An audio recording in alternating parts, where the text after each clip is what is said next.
Alhamdulillah, tahniah pada semua kafar dan ustaz yang sporting yang support booth. Jom ziarah. Hadir. Kita nantikan skill pada ustaz wakil kafar di Kuala Batas. Bismillahirrahmanirrahim. Allah, tanya. Cuba lagi. Jadi masih ustaz atas support.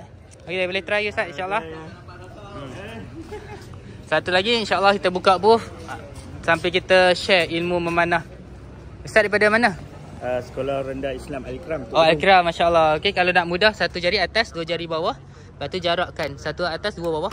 Ni kena klik kan dia. Bila klik dia tak boleh sentuh arrow dah. Okey, atas, satu atas, dua bawah. Okey, cantik ustaz. Okey, tarik. Okey, lepas tu bawah sikit. Tarik dulu. Okey. Tahan. Okey, bismillah, lepas bawah sikit. Bawah sikit, kanan sikit. Kanan sikit. Okey, bawah sikit. Kanan. Okey, tarik. Bismillahirrahmanirrahim. Okey, tanya. Kalau kuat sikit 10 tadi tu insya-Allah. Okay, insya-Allah nak tanya ustaz sikit macam mana sunnah memanah ni bagus tak untuk pelajar-pelajar kita? Alhamdulillah, memang sangat baguslah untuk anak-anak.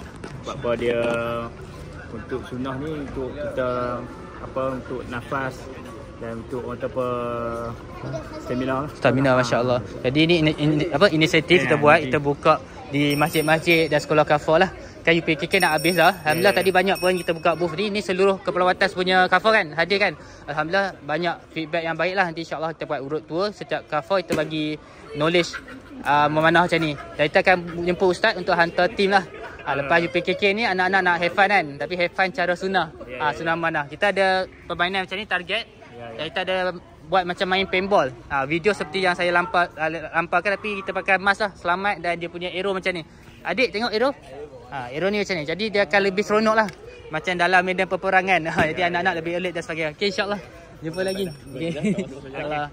Jadi ustaz masih support. Kita akan ke sekolah-sekolah ustaz lah. InsyaAllah dia masih sama sekolah. Patut baju segak menawan Assalamualaikum. Jumpa lagi ustaz. Okay, masih ustaz apa pun kita kontak. Okay, masih ustaz. Jadi kepada semua ustaz-ustazah wakil kafar sesi jemput hadir. Assalamualaikum warahmatullahi wabarakatuh. Nantikan next video. Lupa ustaz tadi cemerlang. Ustaz lagi cemerlang. Okay, ustaz cemerlang tadi. Ni hadiah untuk ustaz. Pilih satu. Ni pun sunnah tak ni? Sunnah madu. Ni boleh rasa-rasa untuk anak-anak. Okay ustaz. Ni ustaz nak warna apa? Warna lain. Kita ada banyak warna. Ni pun kita bagi hadiah, okey. Rugi siapa tak datang. Rugi ustaz-ustazah yang tak datang Singapura. Hadiah banyak ni. Kita bagi setiap orang datang, kita bagi tanpa miss. Okey, hadiah. Ambil satu. Ni madu lime. Ni pun untuk anak-anak insya-Allah boleh. Ni energy booster. Ni dia risau homopati lah. Homopati semua natural. Nanti saya WhatsApp lah cara nak makan. InsyaAllah. Assalamualaikum ustaz. Masih support doa kami. Assalamualaikum.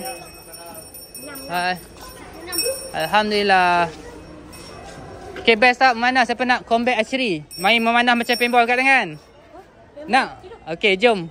Semua pakai mask. Tapi mak ayah semua siapa? Mak ayah balik bila? Mak ayah tak sampai? Belum lagi? Jom kita sampai. Okay, kita buat team, kita main.